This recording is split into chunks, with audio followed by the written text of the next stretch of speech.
Hello and welcome to episode 50 of Midweek Gaming. And I've actually got the number right this week because I checked. And it's Wednesday once again. And today, PlayStation have decided to clash with Midweek Gaming.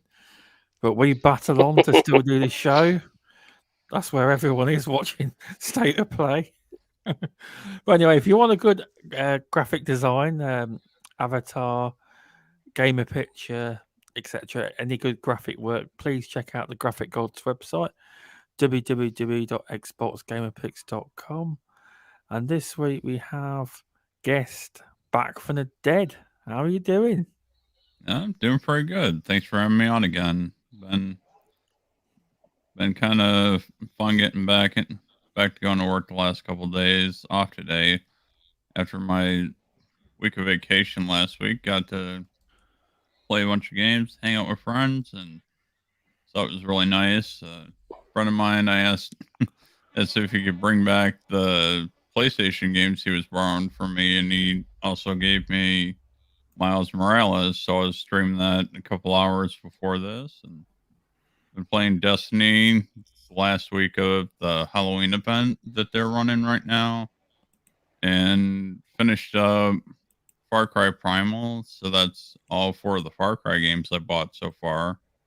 I finished all those out, and also jumping back into AC Valhalla, trying to finish that up, and then jumping into the new Siege on Paris DLC.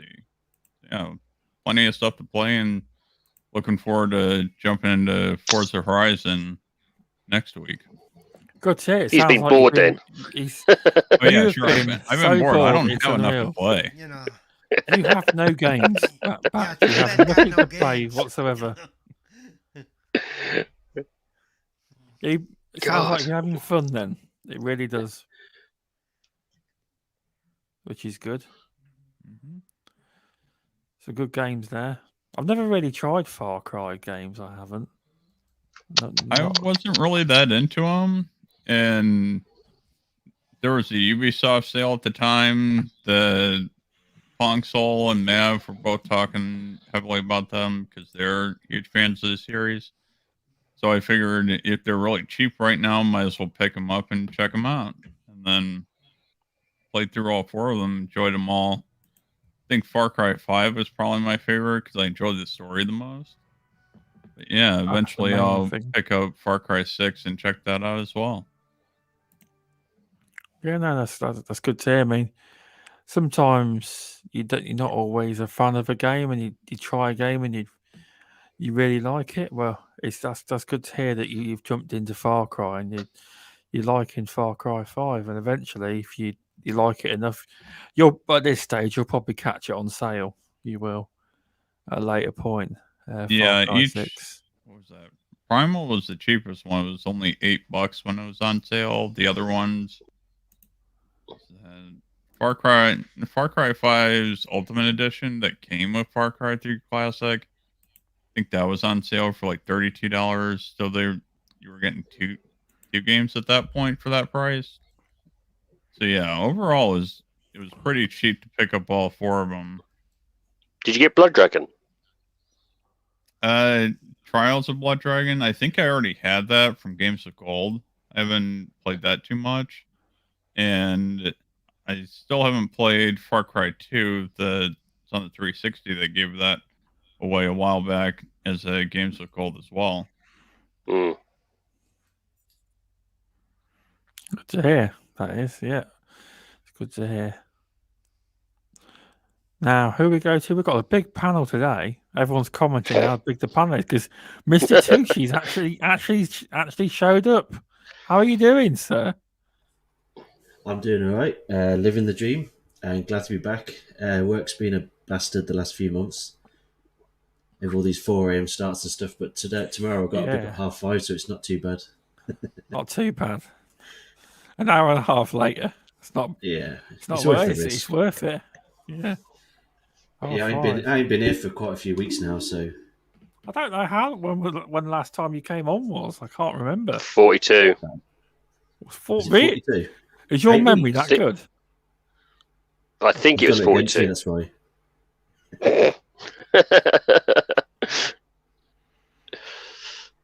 But in fairness, you have held, he has held the UK. He's kept the UK in deliveries of Mackie D's. So he's kept the UK flowing. I'd say he has. Oh yes, and the Mackie D's has kept him flowing. So Oh yes, He has. it does keep you flowing if you have too many of them. Yeah, it does. So, Ooh, you've been indie playing gamers- many games? Indie Sorry. gamers dual streaming. I appreciate you watching both indie, because I know a lot of people will be watching State of Play at the minute. They What's will, that? to see if they announce anything new. PlayStation show. Well, it'll be a 20-minute video. It will be, but Miles Morales Enhanced Edition. I don't know. We'll have to see. Probably talk about it next week. We will. You've been playing many games, Mr. Tucci? I've been hooked on one game, and that's Far Cry 6. Nice. My God, I am loving it. It's a very, very good game. I can't explain how engaging it is. I'm currently 64 missions in of side quests, and I've done quite loads. I'm level 11 now, so I'm getting close to the end, I think. But You think? I'm really, you really don't enjoying know. it. I don't want it to end. It's that good. That is exactly Yeah. what you want when you buy a game. You want it to hook you in, and so you keep playing, and that's exactly what you want. Yep, it's worth That every is. penny. My plan is just to finish it before Forza Horizon comes out, so fingers crossed that I finish it. Yeah, good luck. Good luck with that. Good luck. So it's good to have you back on, Mr. Thank you. TG. I will go to the man with the cup. Hello, are you there, VJ? Hello, How you doing? I'm good, thanks. Thanks for having me on the show. Nice to see Back from the Dead on here, and a big panel. So It is. probably going to be I made a little 1 a.m. UK time. I tried to make a little overlay at the bottom, and my first attempt, and it was perfect until Mr. Tushi's screen popped up. So I've readjusted. Just sorry. the little midweek game at the bottom. But no, it's all good. I'm learning to make overlays.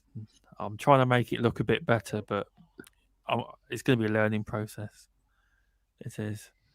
Just But like yes, life. yeah. But VJ, have you been playing many games? I'm a little like Mr. Tushi. I've been totally addicted to Final Fantasy 12. I'm about 70 odd hours in. So What?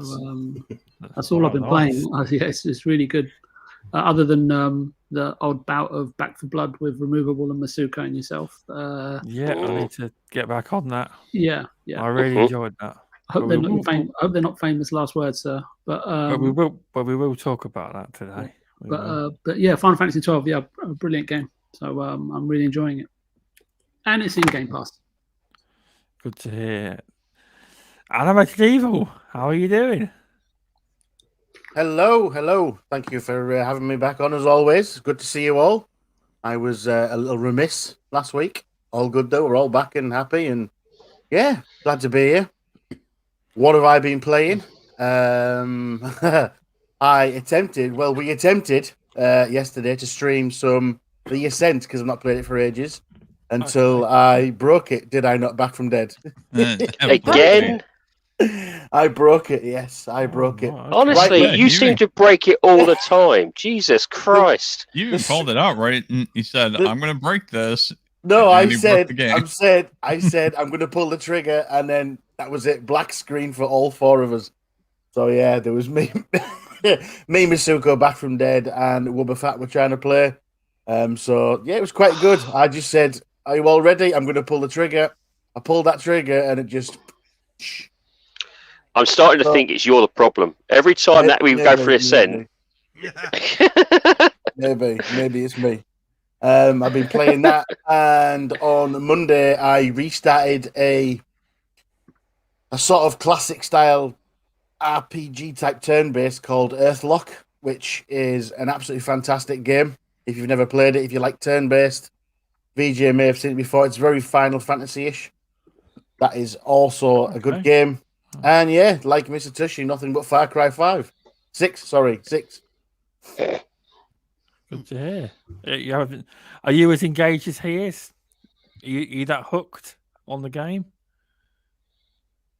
And I am. I haven't had the time to sit and go 40-something missions in, so Yeah. I'm not... 64. 64, I apologise. Yeah, I am not that far. He's aiming for 69. I'm about 40 hours in, I think. Wow, that's a lot. There's a very true comment in the chat for the indie gamer. When we played Circuit Superstars, it was all fine until Animated Evil turned up too. Then it all went wrong. I bring the See? gremlins. I can apologise. But do you know what? Me and Masuko were rocking the Hello Kitty t-shirts. We got our whole Hello Kitty thing going on. We were enjoying it. I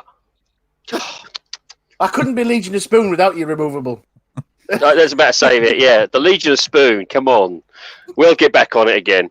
We will. Yeah. So You Masuko need in the a room? chat. You want me to leave? What the hell? You had to be there. You had to be there, Paul. Yeah, apparently, no, I don't think I want to be there. Okay. You're welcome do. to join. You You're do. welcome to join. You got to be in pink, though, unfortunately. Yep. Nope. Mm. Yeah, so that's me. Good to hear. You've been busy. You have gaming wise. You've all been more busy than I have gaming wise. All of you have. Removable Sanity. Oh, How hello. are you doing? And have you been playing many games?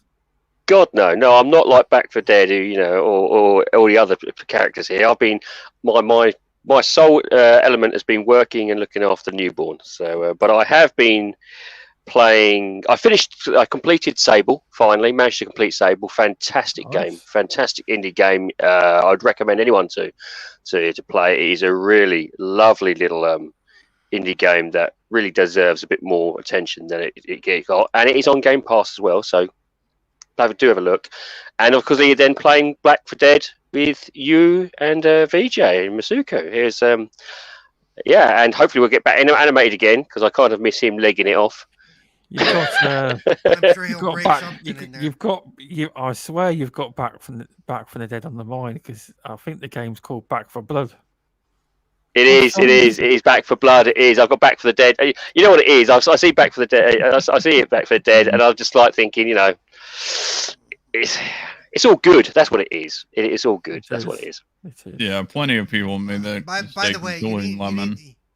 you need to stop living on this whole newborn baby crap. Okay, it's been like It's a good excuse. It it's really been like is. 6 months. Get over it. All right, it's over. I'm doing 60-hour weeks with a newborn right beside me. Oh, trust me, it is. I'm gonna milk this as much as I bloody well can.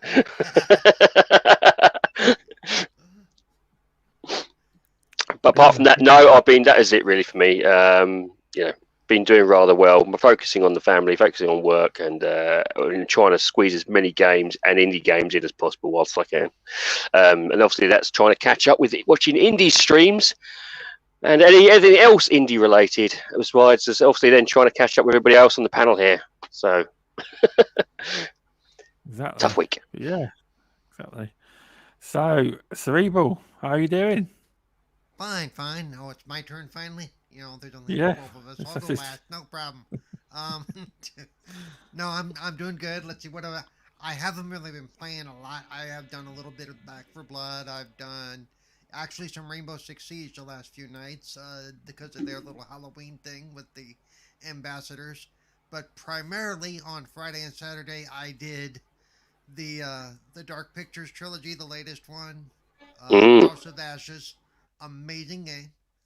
If you like Man of Medan and that kind of stuff, I can strongly recommend this game. Oh, so Would you say it's the best one out of 3? Of the two that I've only played Man of Medan and this one. I haven't played the other one yet. Little Hope. Of those two, I have not played Little Hope yet. I will pick it up at some point soon. But yes, of the two so far, this one is better than Man of Medan. That's not taking anything away from Man of Medan. It's just this one's is better, and graphically, this one to me is amazing. If you watch my stream, because I streamed my entire playthrough over 2 days, I couldn't get over the lighting. I kept talking about how beautiful the lighting effects were. This. And how was it for you in terms of the accessibility options and stuff like that? Top notch. I actually not did so much. Most of the game without them, but then I did go and turn them on, because I'm not really good at the the multi-button push crap or the, the quick time events with multiple or the quick time events are annoying as hell.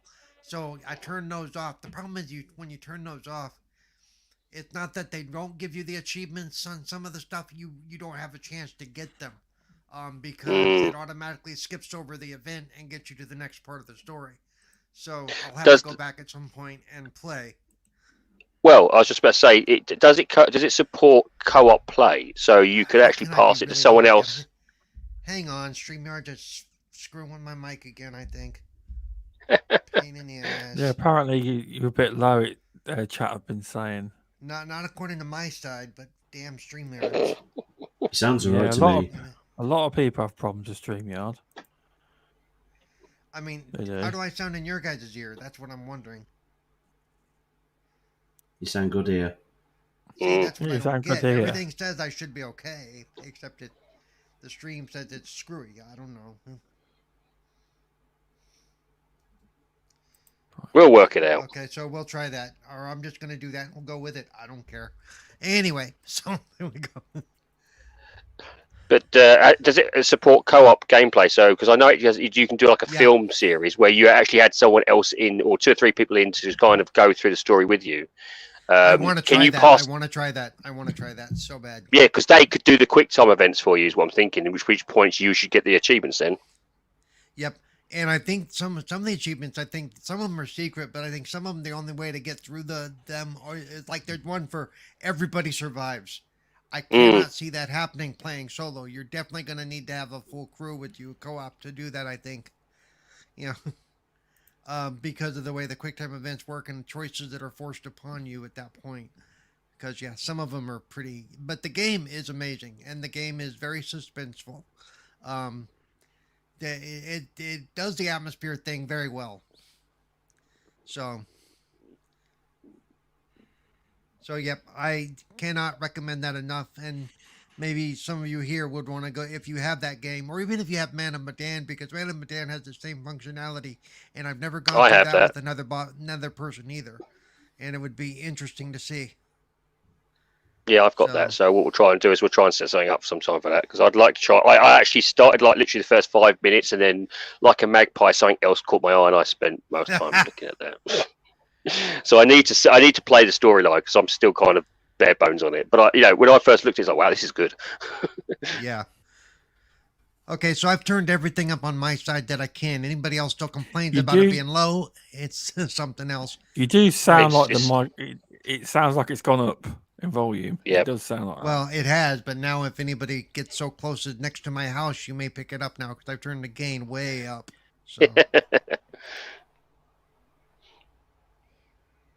So it's gone quiet, Stubbs. I know. I'm terrible for that. Indie Game was just announced. That's a wrap. State of Play's finished. It's over. Anything good?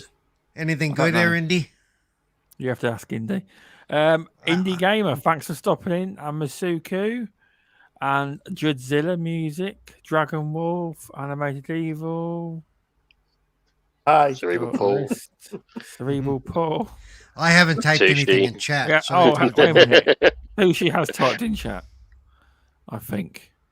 Back from the Dead, probably. Yes, he has. Who else? Yeah, that's it at the minute. But yeah, got a few topics. We'll see if we get to them. But Back for Blood impressions. Have you all? I think you may have all played it. Who dropped out? Who's gone? BJ. Oh yeah, he did say he might have to go. BJ did. So who? I'll tell you what. I'm going to ask the guest. Back from the Dead. What's your impressions of what you've played of Back for Blood? Well, I played both the beta with a handful of the community members, including guys from Next Level Gaming, Mav, and a few people from over on his podcast, and Goat Forest Gaming and Mexico. And I really loved the beta, and the only real difference between the beta and the full game is that the difficulty curve was turned up a little bit between recruit and veteran. So I think, I mean, it's fine if you're going to play on veteran. It's going to be more difficult. That you would heard have about to. this match I did. You lot playing. Yeah. I heard about it. Yeah, absolutely. That you have to go through on recruit and start getting some of the cards from the supply line. So you're going to have to play a while in that and build up your character in your deck. When you play the tutorial part, just the intro, up until you get into the first act, it isn't until the first act that you start seeing you get to be able to use your own deck at that point, and then you also have 4 new characters that get introduced with their own abilities. So I've got them now. I think I got them now. Yeah, if you get far enough in the game, it's not that hard to play through on recruit, but yeah, like I said, the difficulty curve, I'm not sure if they're going to change that if they get enough feedback. But overall, yeah, the game is a lot of fun playing with friends, and you'd almost have to play in recruit if you're going to play with randoms and you're not communicating. So, yeah, I've enjoyed it quite a bit playing with others in the community, and also played with Lemon and a few people on one of his co-op community game nights on Sunday nights. So yeah, it's been a great time playing with everyone. Well, it's good to hear you've been enjoying the game. I think it's one of them games where I could be wrong, but I heard something funny on Twitter. KFC Gaming decided to say, I think it was KFC Gaming, that account. Oh, they ribbed Back for Blood, didn't they? They ribbed Back for Blood, basically calling it a cheap rip-off, basically not realising it was the original developers. Yeah, I think what they said was, hang on, every great masterpiece has a cheap copy. Yes. Wasn't it? Yeah. Not realising it's the original developers that made it. Yeah. Yeah. Every masterpiece has a cheap copy. But the thing is, the developers from Back for Blood come back with 11 herbs and spices and still no taste. So, yeah. So good on them. Good on them. Yeah, actually, good on them. Yeah.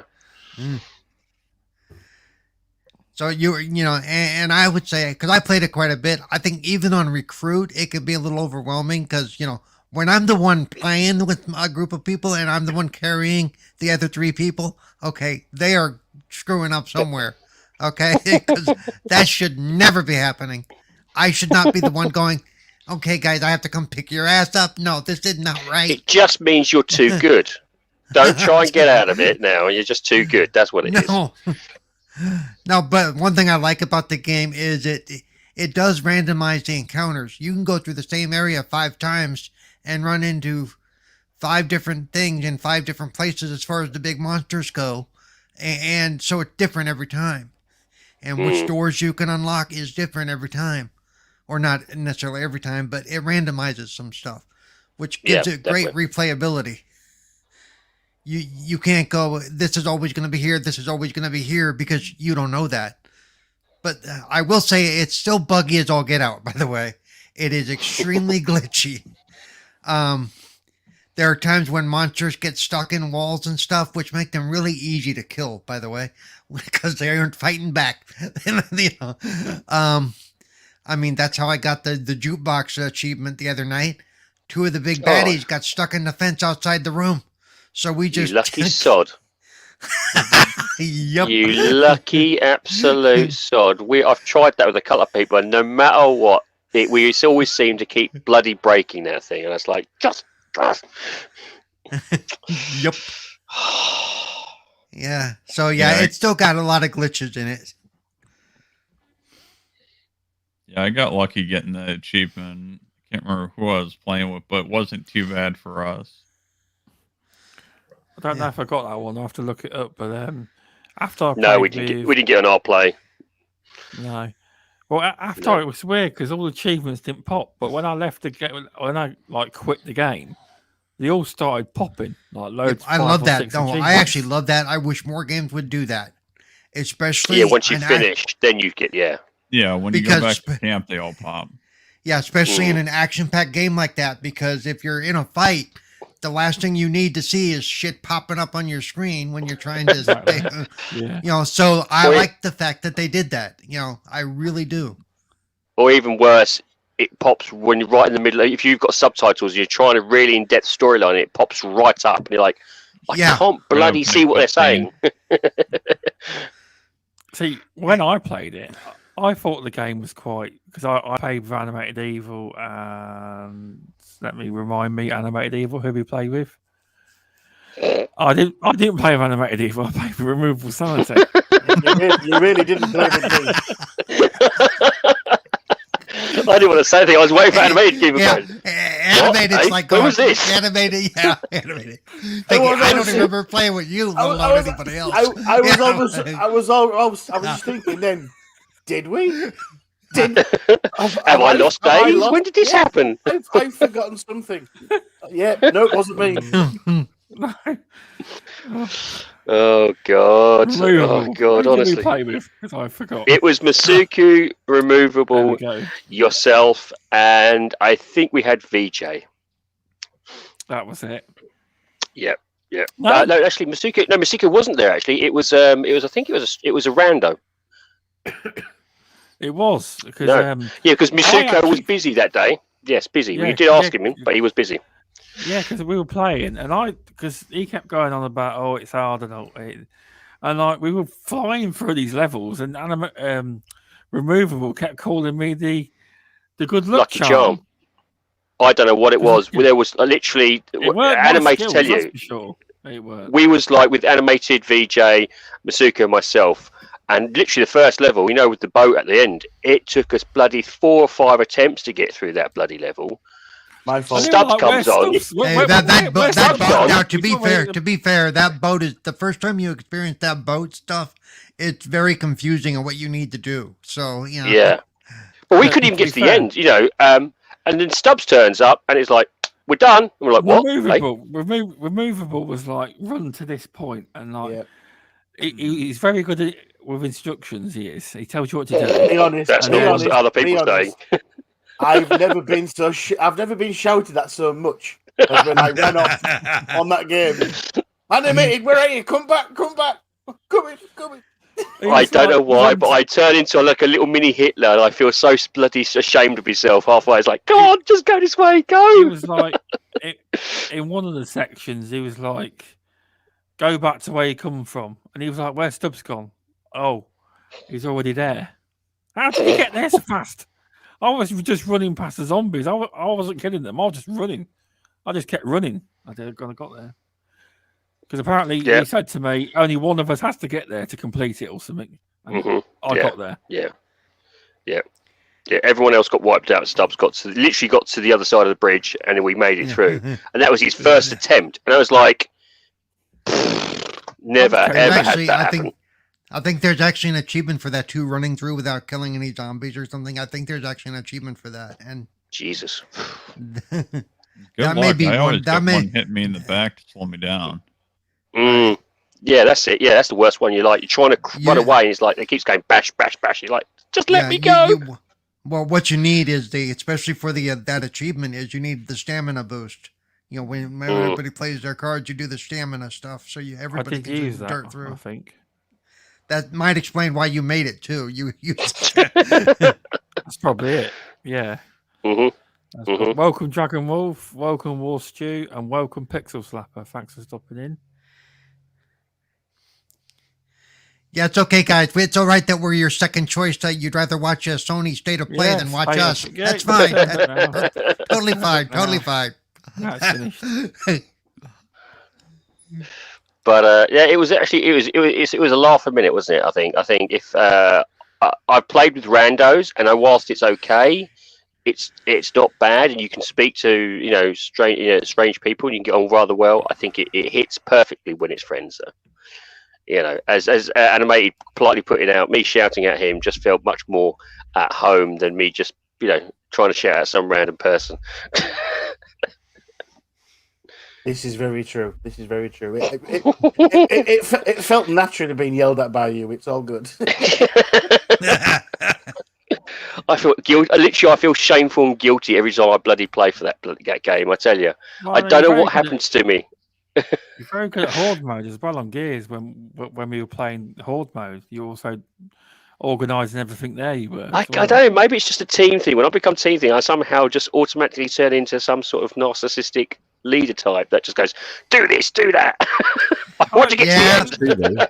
Yeah, if you were leading my squad, you'd be getting shot in the ass. I'll tell you that right now. Okay. Well, that is one thing I think, and no, not removable. I think he turned off. So if I shot the enemies, them, he wouldn't die. Is that what you did? Yes, we made sure it was recruit because literally the very first couple of seconds, I'm firing at a zombie and he decides to put his head in front of the barrel, and I'm like, God.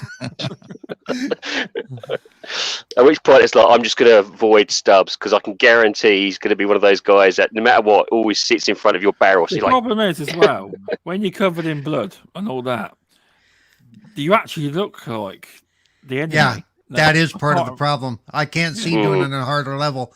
I will end up shooting you so many times just because, or walking up and smacking you with a baseball bat just because, hey, you look like one of them, Exactly. That's in real life. Yeah, that's right.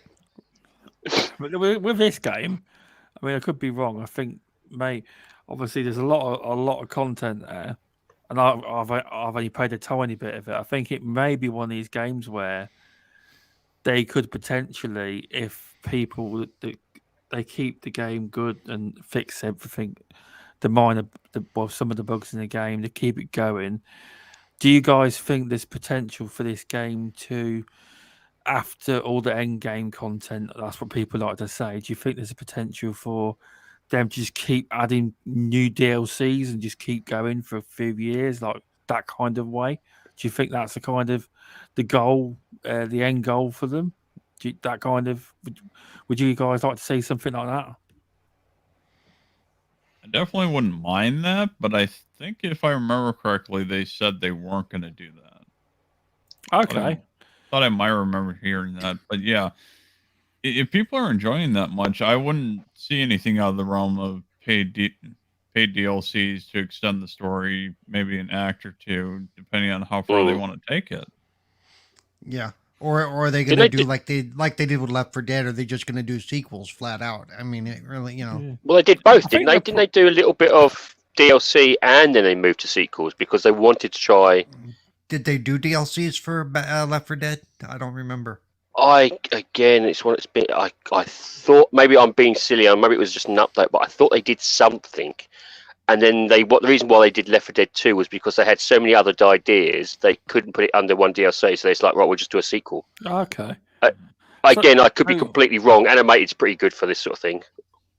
He's having audio issues. All right, okay. So it also could be a case of they're waiting to see how well it does and how well it does, basically, before they decide anything. Yeah, see where it's at after 6 months or a year. See if people are still that invested into playing it, then they can decide if they still got a big enough player base to continue with either DLC or a future game. I mean, the content there is enough there already. I mean, we just going through like Act 1. Almost each little segment is almost like an hour and a half long, depending on how well you play. And it's like what they got about almost like 15 little segments in one act, and you're like, Jesus, this is like, I haven't. We haven't even got past Act 1 yet. Yeah, you're like, what? So there is a hell of a lot of content there. Plus, you've got all the cards, the skins, the weapon skins. It's a lot more than I realised. Must admit, it was like, oh, this is That's a lot here. It's gonna be interesting because of the fact that look at all the stuff we have coming out just in the next 2 weeks, 3 weeks. You know, Don't. games are gonna get buried quickly. I mean, and they are. it's by no fault, not because they're bad, but because there's so much coming out so quickly. You know. Mm. No, I have to agree with that, and I can't think. Oh, doesn't matter. I forgot what I was going to say. You know, Anyway, and, Mr. Chicken- as fun as it is, Cerebral's awesome. What's that? Cerebral's That was- awesome. That's what Yeah, I there you was go. about to say. Yeah, that's Oh, Yeah, now you okay. know why I play 5 games in a week. 'Cause you can't just stick to one with all of them coming out. I will say one thing. Mr. Tushi, are you there? Have you got any I am comments? here. I haven't played it since it's launched, but I played it in the beta and I really enjoyed that. But I'm just playing too many games at the moment to jump in. If you know what I mean. Oh, no, you Community don't. night. Yeah, I've thought about it, but it's just splitting everybody up into teams of 4. It's quite difficult. That's quite difficult. 3. Yeah, that's so- true. I will say one thing. Don't like to bring up stuff on the Twitters, but Uh-oh. someone suggested that Forza's Horizon 5 is going to be crushed. And it's going to be a Titanfall 2 situation because it's being released between COD and Battlefield. There's some Muppets online, That's- isn't there? What? That's What? bullshit. Yeah. I Everyone know. has Two their own different way of genres. updating Games. I know. Yeah. I One even had nothing to commented do with the saying- one had nothing to do with the other. I know. That's like saying, oh, yeah, a ham sandwich is going to be completely crushed in front because of it. Forza Horizon I'm going to have is a sushi massive- and a cereal. Yeah, but Yeah. if you were to compare like Love. the situation of Titanfall 2, that's in Completely comparison to different. what Forza. Yeah, Mr. completely Sushi. different. But also, Forza Horizon's a massive. It's a much bigger IP than what Titanfall was at the time, in player base wise and everything. But It's also a Let's different carry on. genre. Well, I was Yeah, gonna. you're- It's such a different genre. It's not a Talking fighter about in any difference between form. open You know. world than closed-end PvP or 64 or 64. I mean, Unless, of course, we You know, haven't thought about it. It is going to be, Forza's going to have a horde mode or a esports mode where a gun comes out and you go around shooting people. no, I wish. I doubt that. Forza meets Twisted Metal. Yes, please. Burnout Halo's gonna have it, Revenge, apparently. Forza. good idea for a multiplayer mode. Yeah.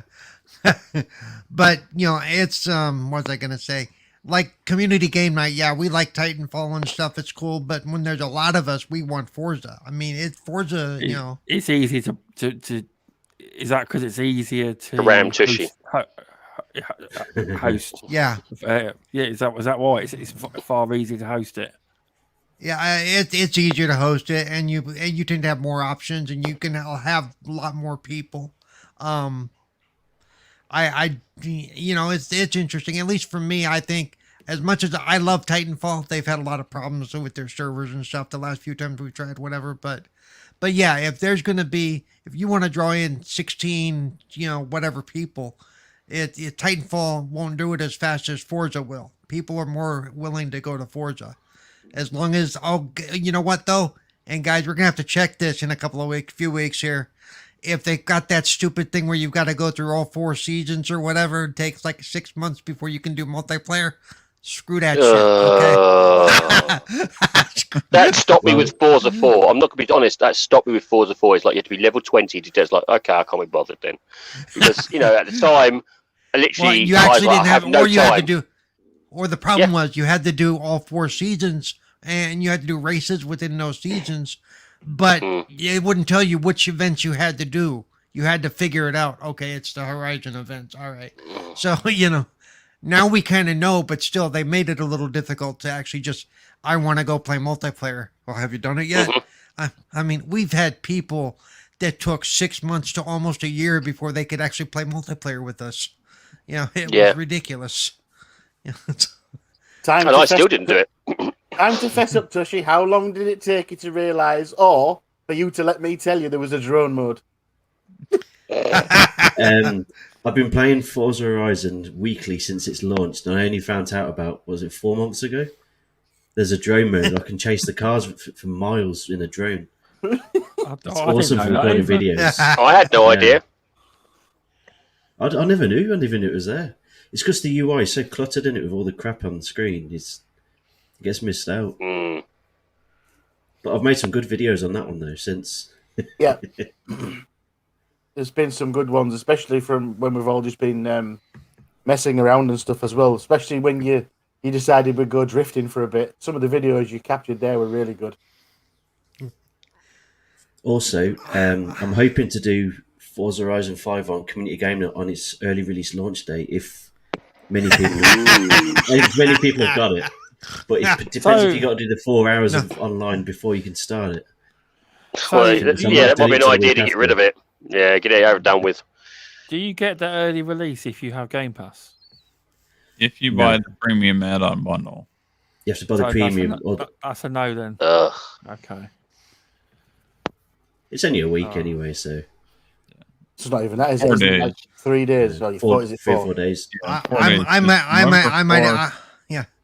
I might invest in it just for the sake of like streaming and stuff and talking about it. That's highly strange because when they put Gears into Game Pass, and that was a big selling point, they just let everyone in Game Pass play it early. That's very strange. That is, but yeah, you had to pay $45 for the premium add-on bundle if you want to play on November 4th and get the car pass and VIP pass and the expansions, versus the standard edition starts on November 8th. Yeah, but don't forget though, the VIP pass does give you double XP, doesn't it? So yeah, which I'm going to buy it because even beyond just playing early, there's so much they pack into the premium add-ons. Even bought the ultimate version of Motorsport 7 when that came out, and that was really good for everything they packed in there. And if you think about it, if they do with this Forza like they did with the other one that just went off the pass, by buying that stuff now, you won't have to pay for the whole game later. They'll just say, here, have it. You're done. Screw you. Timmy! Hooray! He's in. Had to be done. Yep. Indeed. But overall, I'm looking forward to Forza. Is it next week it comes out? Is it next Friday? Yeah, next week. Yeah. Mm-hmm. Yep.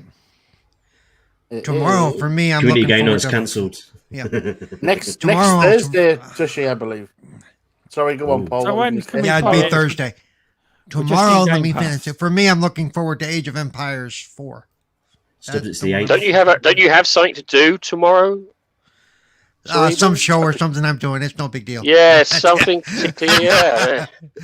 I don't think you can skip out on that. I don't think they're going to like it. It's like, where is he? Oh, he's just playing Age of Empires. But wait a minute, he's got a show to do. Sorry. I can play and do the show at the same time. Oh, Mr. Multitasker. Except I might get in trouble. I might get in trouble for yelling lousy Romans during the show. Stubbs. Early access can play the game on the Friday. For people on Game Pass, you'll be able to play it on Monday. Is it Monday? Okay. Just find it Monday very the 8th. interesting because of how they handle Gears. Either way, that whole first weekend's going to be a cluster.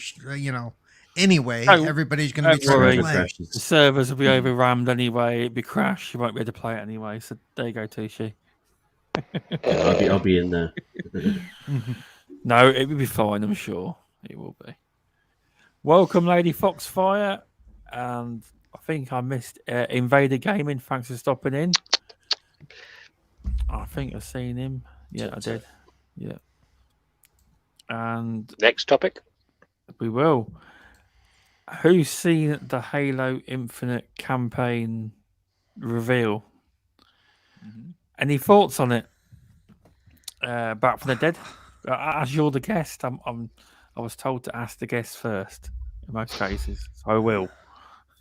Yeah, it looks fantastic. The art, they definitely bumped up the graphics from when it was first revealed a year ago, so the year delay has definitely helped them out quite a bit. I don't get the sentiment from some people in the community where they didn't show enough, because I've had it in previous games I've played, like the Forsaken expansion in Destiny 2, I think they showed too much in their trailer.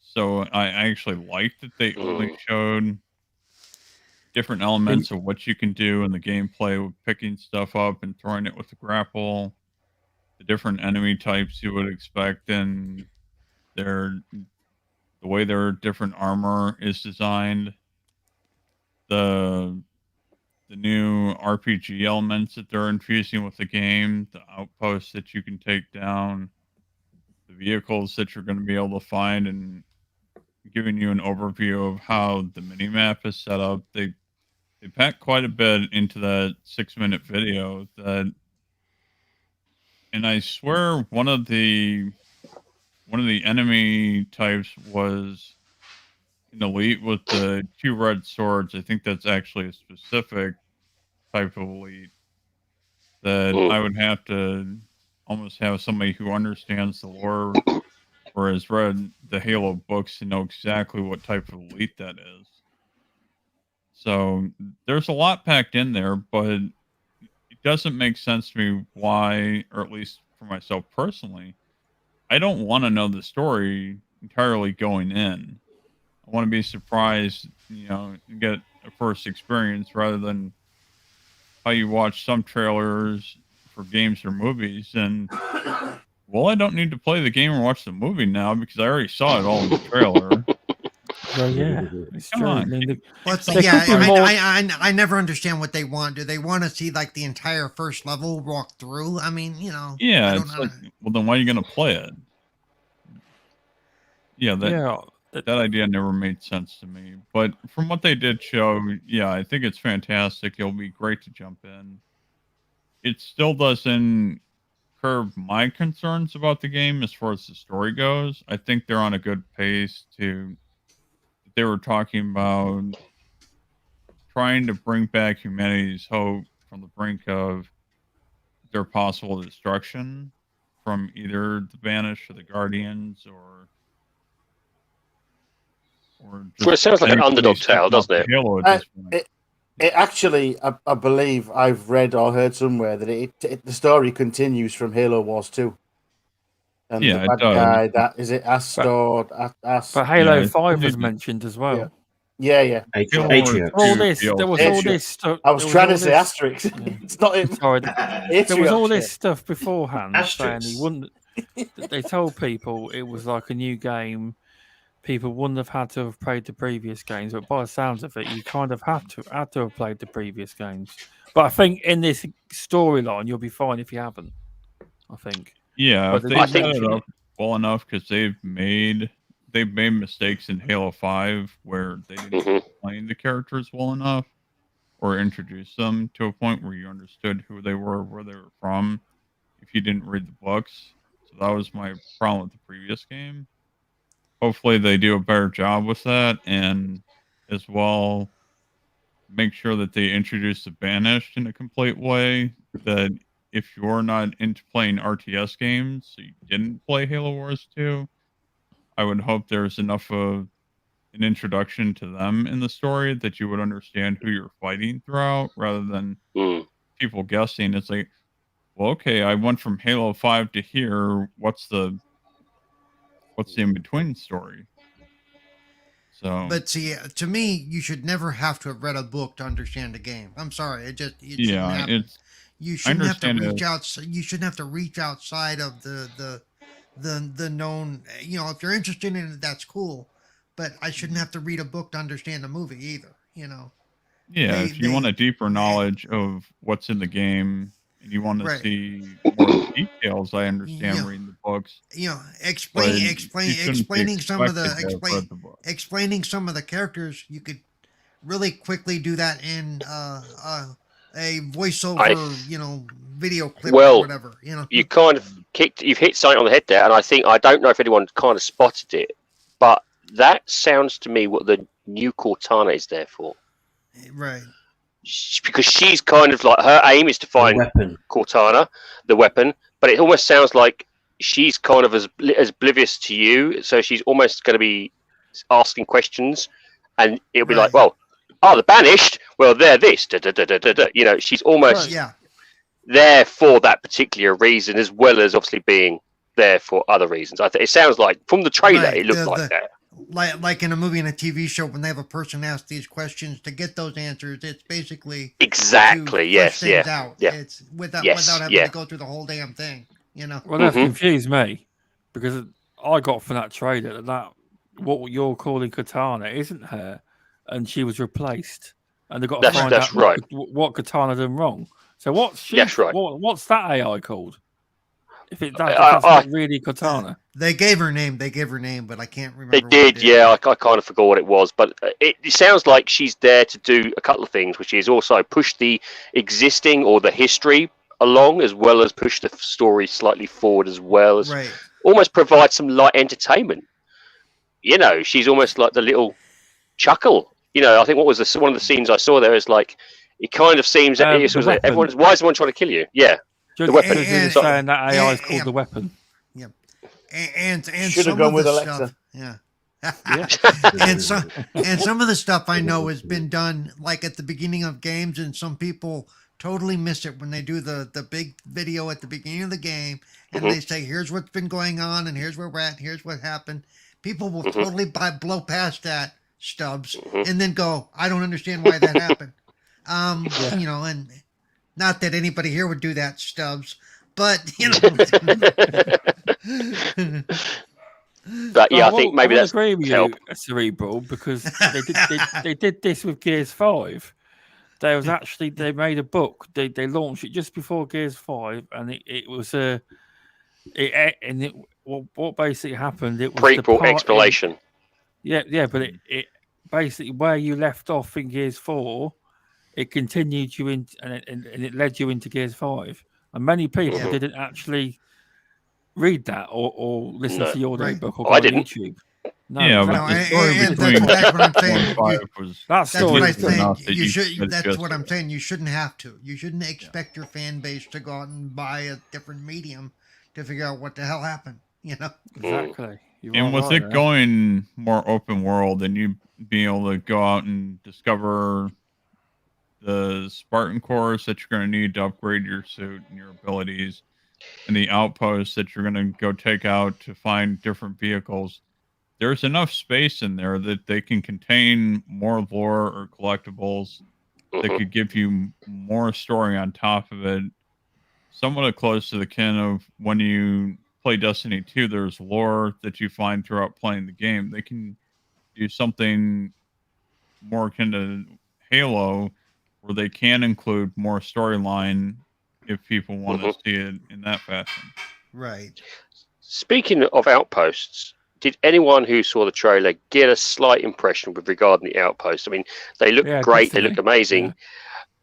I was going to say Destiny. I was going to say Far Cry. I mean, when you look at the maps, that's what it looks like. Yeah, Yeah, I'm just Far talking about the Cry actual or outpost. Outpost itself was literally looked like it's like Odyssey. destroy. Valhalla. Yeah, they kind of like almost got the inspiration from like Far Cry-esque. You know, hit an outpost, take it down, stop it, blow it up effectively, move on to the next one. And I was like, I think it may well be a little more Gears 5-ish, oh, where you You have think? to Can they go. take it further than that? Poss- Because Gears 5 I was don't kind know. of limited in their open world approach. Developers It need to was, stop it making was. their games open world. There's the problem back from the dead. They need to Yeah. stop it. It's It's semi-open. I think they're going to go with Yeah. an approach a little bit like how Gears 5 was, where you go to a certain point and do this, and you can't go to another place until you've done that. Otherwise, you can just got to go straight to the end. I don't think you can have it open world, can you? Yeah. no, I you thought can't. they actually said they Some way could. to limit No, how I thought they far actually you said go in that. the you're game. gonna.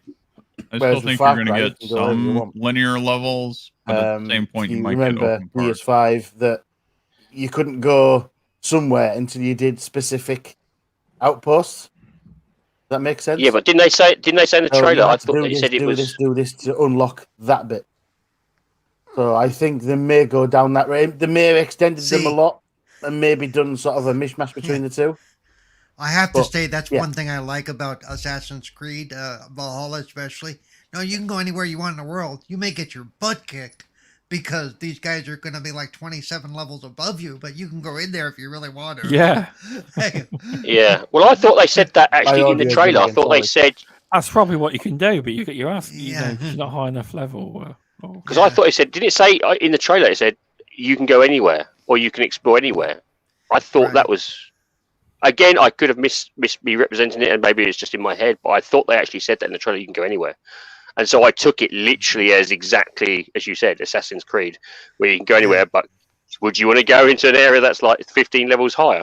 You know, Yeah, or they might have Metroidvania elements where you need certain abilities. because I prefer that to Mm. locked areas. I prefer that to locked areas that don't make any sense. You can't cross this bridge till you're level 20. What? Why? That's stupid. You know. Why? No, you can't get up this cliff because you haven't earned the grapple yet. Well, no, if that's fluid within the game, that's fine. Yeah. If it's fluid within the game, but you know, if it makes sense from a logistical standpoint like that, that's one thing. But just to say they're, you know, the guards are standing there and they're not going to let you by because they assume you're not ready, that doesn't make sense. You know. Mm. You know, let me go into an area that's probably going to get me killed. Oh, live and learn, baby. Live and, you know.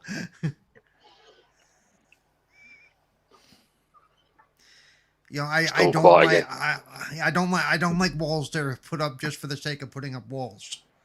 You know, if Mm. it fits the storyline, cool. But if it's just for the sake of putting up walls, that takes me out of the story. It takes me out of the quote reality of it.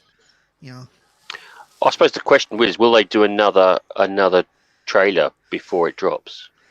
I doubt it. Not this close to drop. Well, I they've don't- done two, haven't they? Trailers. They've done a 6-minute one, and they made a very short one after the separate trailer. Yeah, There's the two- there's banished two- there's leader two out that now was on the- that was being the antagonist. He was saying you have no hope, where it's the two sides going back and forth. Sorry about that, guys. I'm back.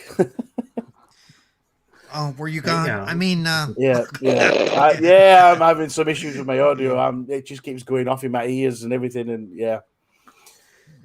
So yeah, I do apologize. That's just cerebral. Well, going off of my ears. Anyway, carry on. I'm back.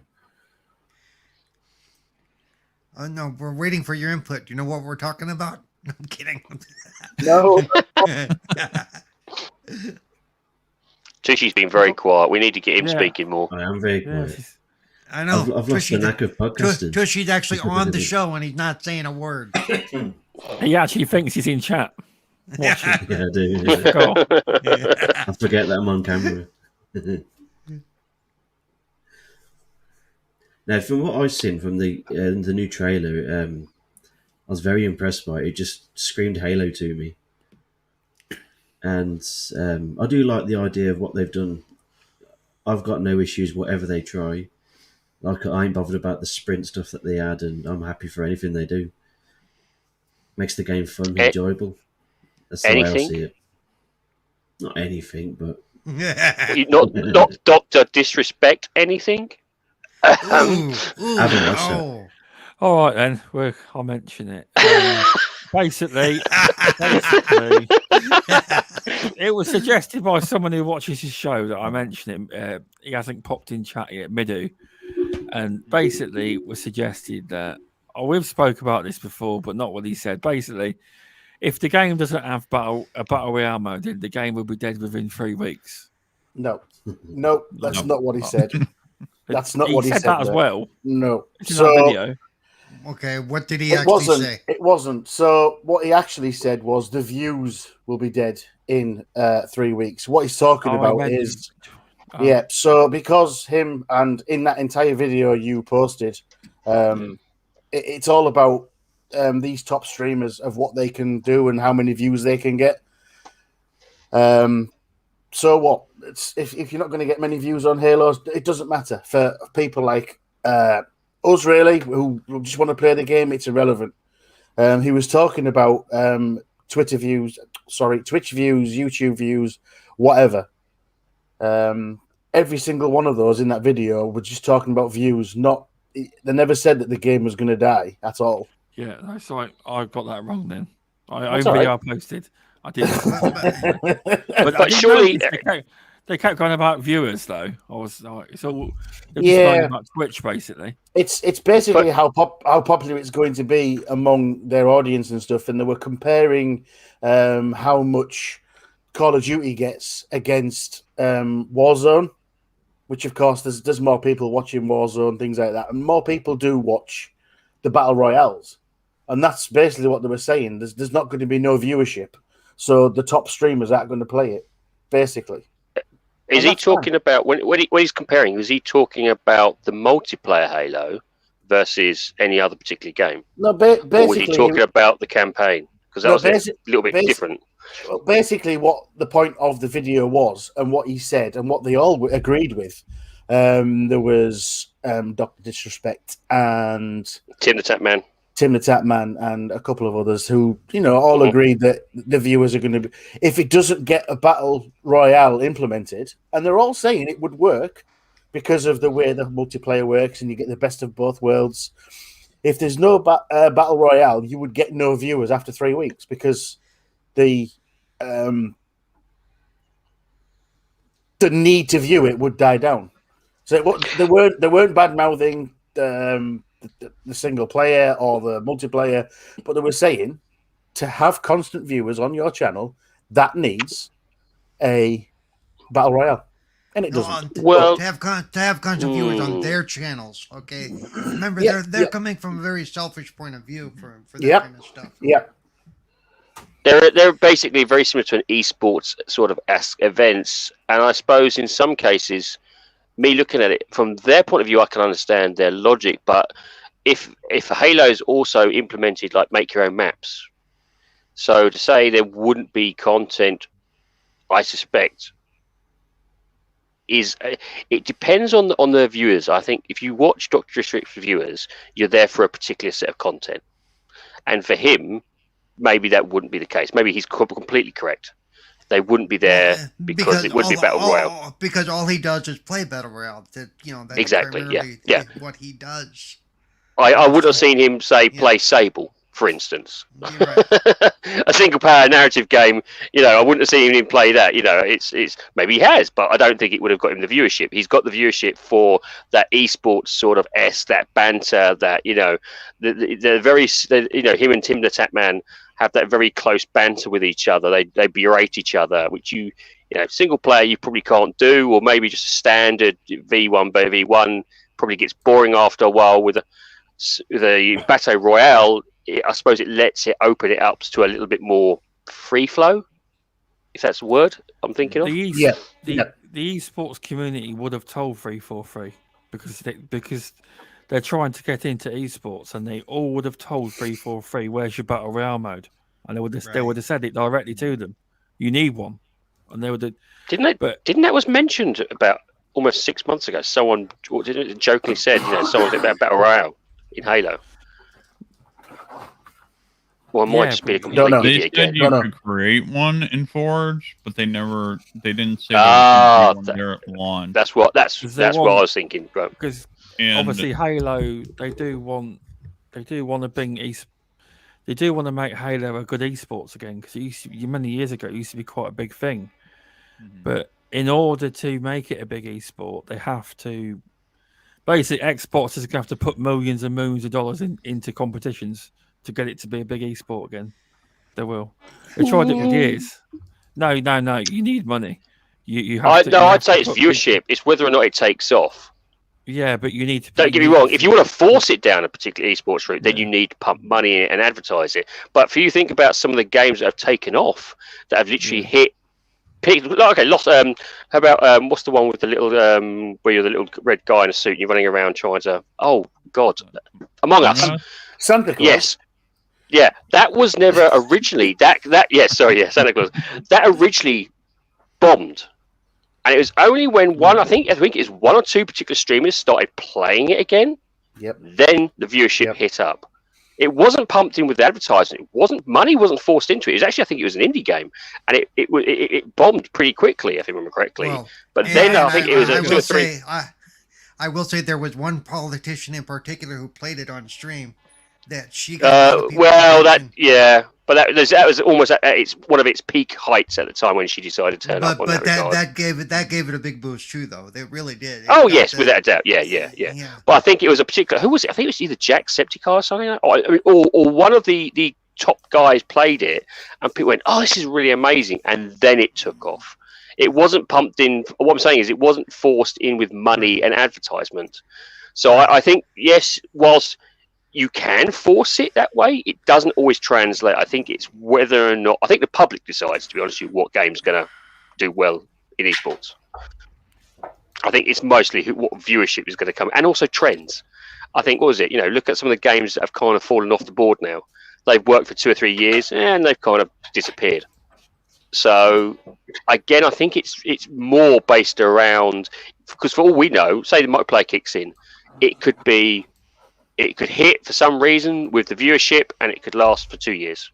Or it may die a death for 3 weeks. You don't know. By the way, it may have kind of disappeared, but it is coming to console on the week of my birthday. So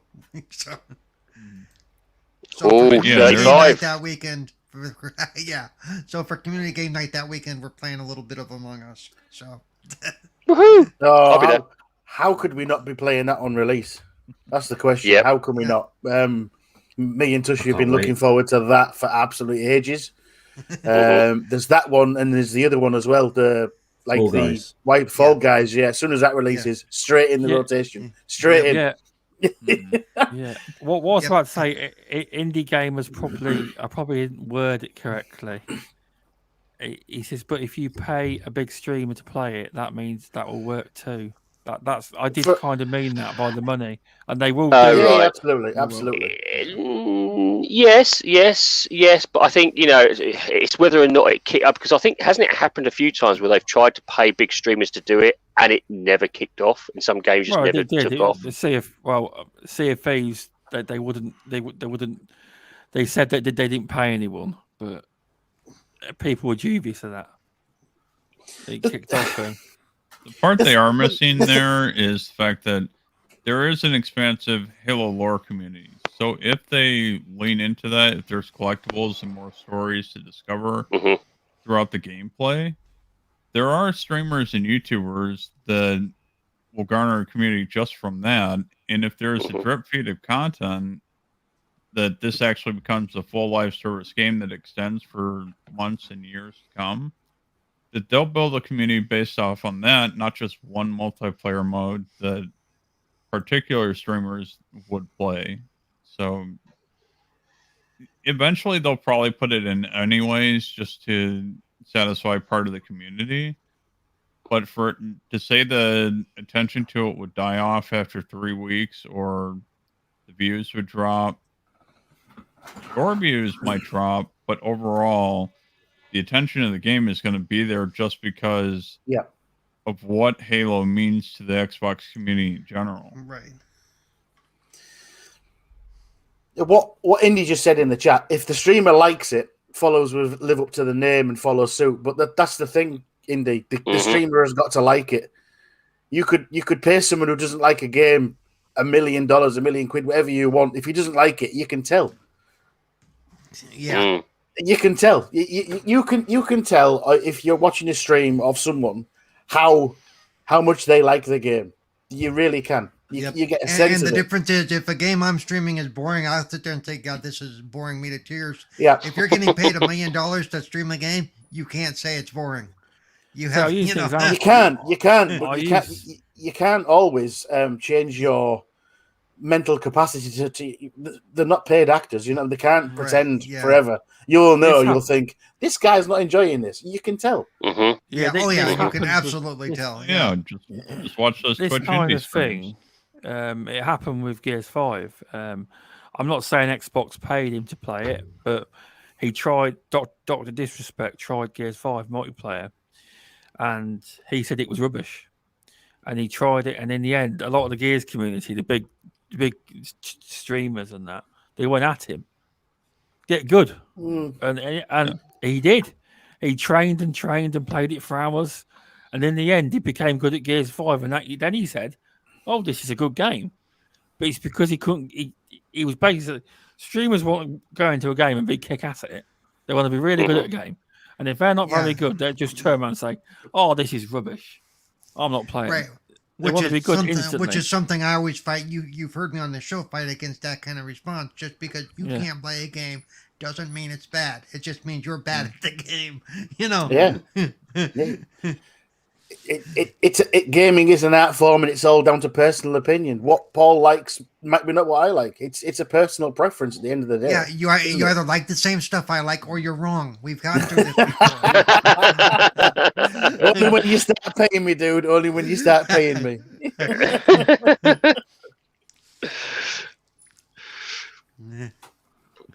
To be honest, I can see where his point of views come from. I can understand that. I think, and again, it's one of these things. I think it's as Matt said, it's like it's if they stream content, it really shouldn't drop off.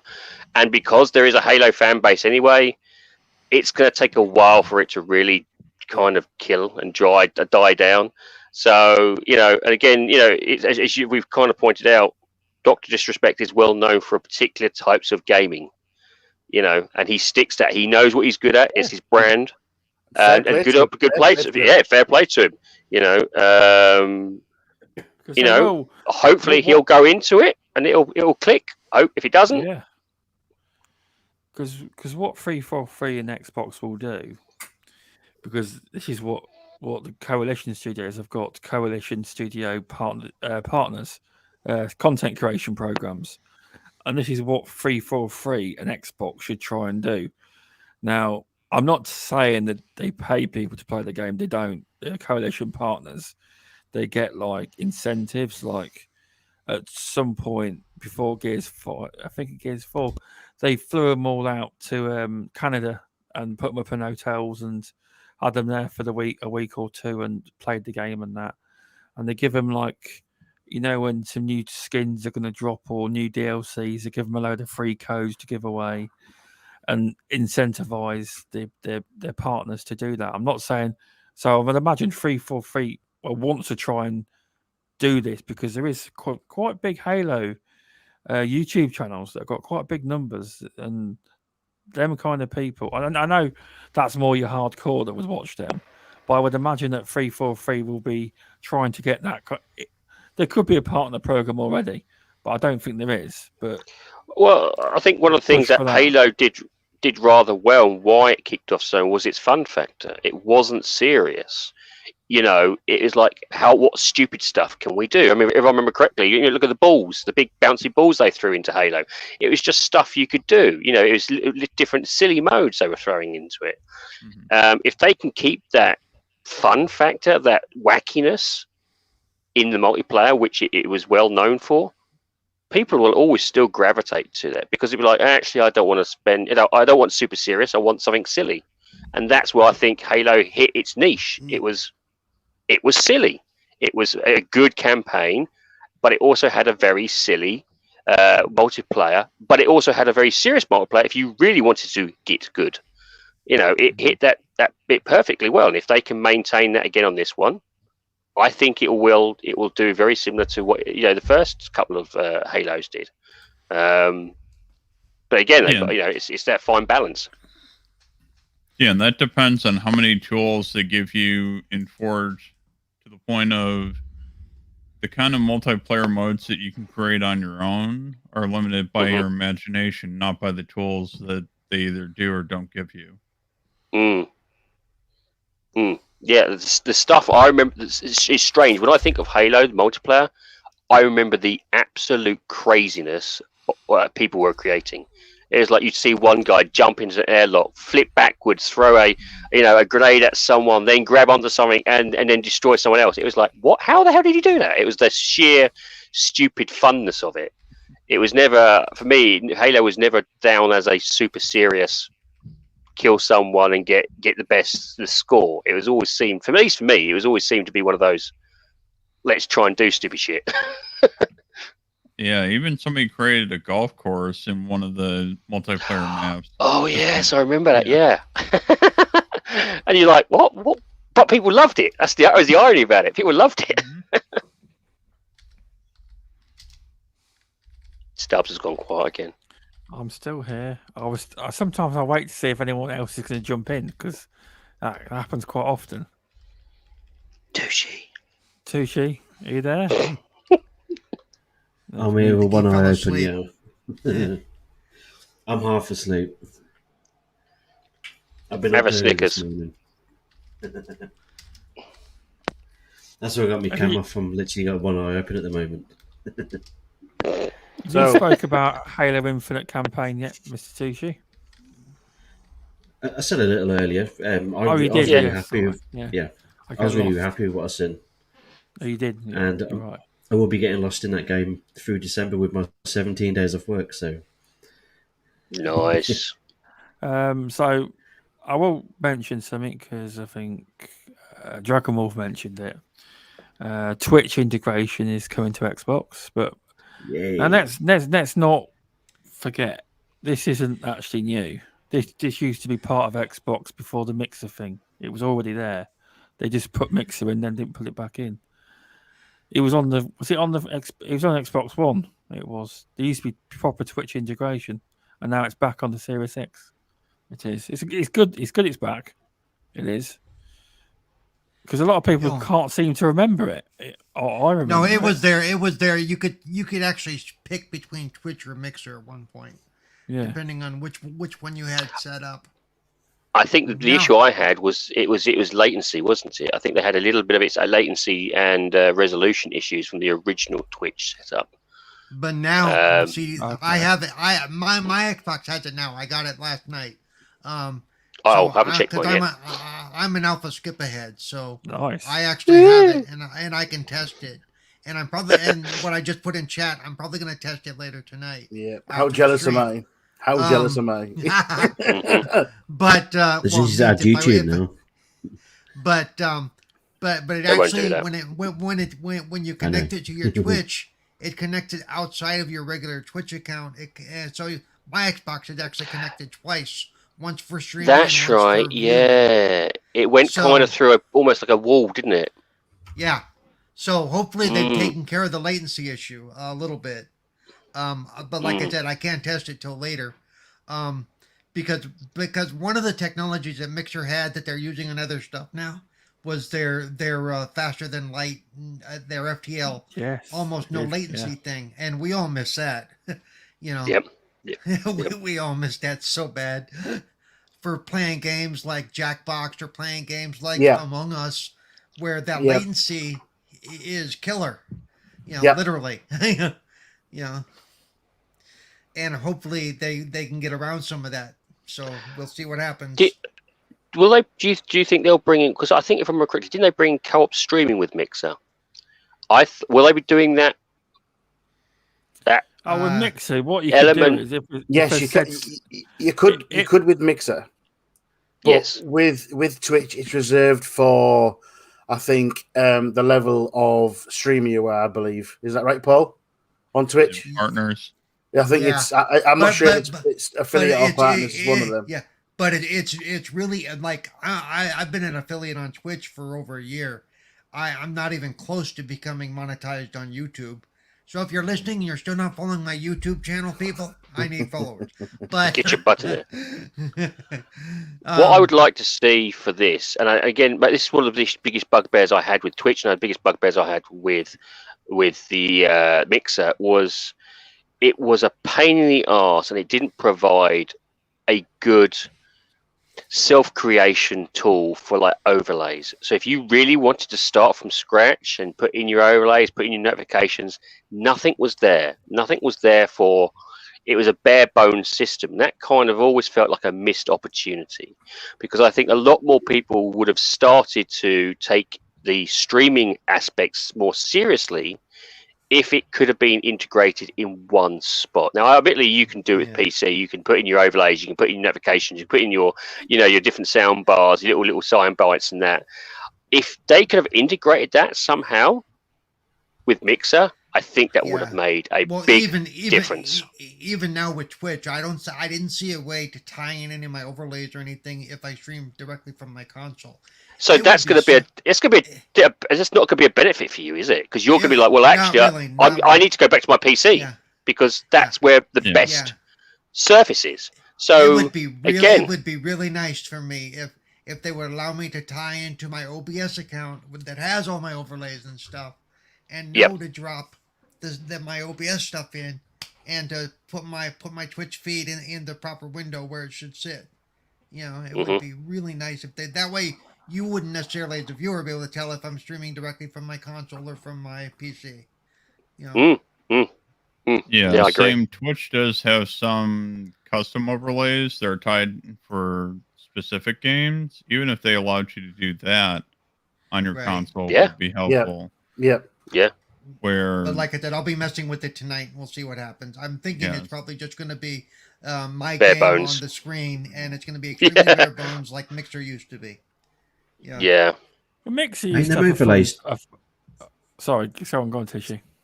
So ain't those overlays behind a subscription anyway on Twitch? Well, Twitch Prime. Yeah. no, I don't think so. I think it's just you have to set it up on your own Twitch channel. Yeah, I think so. Yeah. Oh. But to my knowledge, there's nothing on my Twitch channel that allows me to like put in my overlays and drop in my bots I and think- stuff. Yeah, you would The have to Tushi- run it through Tushi- OBS. I think Or- Tushi was right for Mixer, though. I What? think there was a price. There was another subset system that Well, no, allowed you- for it allowed you overlays, it allowed you to tie. but into that your you had to pay Streamlabs- for it, didn't you? Streamlabs, no, you didn't have to pay for it, but it was very bare bones, even because you were Yeah, using part the of Streamlabs is free. but- you were using part of Streamlabs, but it was a very low level part of Streamlabs. I don't think it was Streamlabs. I thought there was another thing that you No, could it, add wa- on it to was it. But no, it was Streamlabs. It was Streamlabs. Was it? Oh, okay. Yeah. Yeah, you can still do that on Twitch, but you have to pay for the Yeah. fancier Now you gotta overlay pay set. for it. Yeah. ugh, Because what Mixer had a great feature. It was a fun feature, but obviously it didn't work very well. It depends if you're in the same country as the person, but there was an option where the streamer could let you overtake their game and play their game. hmm Yeah, Oh, if you share your the controller. the co-pilots, a lot of us disabled people got really upset when that went away because again it had very low latency. They have co-pilot now, and some people like I've used I forget what it's called, not Parsec. Yeah, maybe I think it is Parsec, and Sightless Combat uses it as well. But there's latency issues with Parsec. But there is that option on the actual hardware itself on Xbox, isn't there? There is that option where you Yes. can do co-op play, but I can't remember. Is that you have to be in the same room, or can it be streamed across? I can't remember because I've never tested. I haven't tested it Same for room, ages. I believe. I think it's same room. That's a bit of a sod. The co-pilot is same room. Co-pilot is something different than remote play. Okay. Yeah. Welcome, Mav. Fun speculation. Thanks for stopping in. Yeah, Give me a second. I'm going to Twitch is here. integration will help a lot of people because I know Back from the Dead, Cerebral, and Animated stream regular on Twitch now. Yeah, but I- I'll well, I still stream use both OBS places. and Yeah, to yeah. have all my overlays and all the customization I have set up there. They would have to do quite a bit to convince me to stream from my console at this point. Yeah, The nice thing is, and what's always happened is people can, you don't need the mic and the camera and all the flashy crap to do this to start streaming. This No. allows people to get started doing that, and then as they grow, they can expand what they can do, which is what people used to do with Mixer and streaming from the console. yeah, A lot of Exactly. big name streamers got started streaming from their console. Yeah, which I did start out streaming from my console and just using my headset.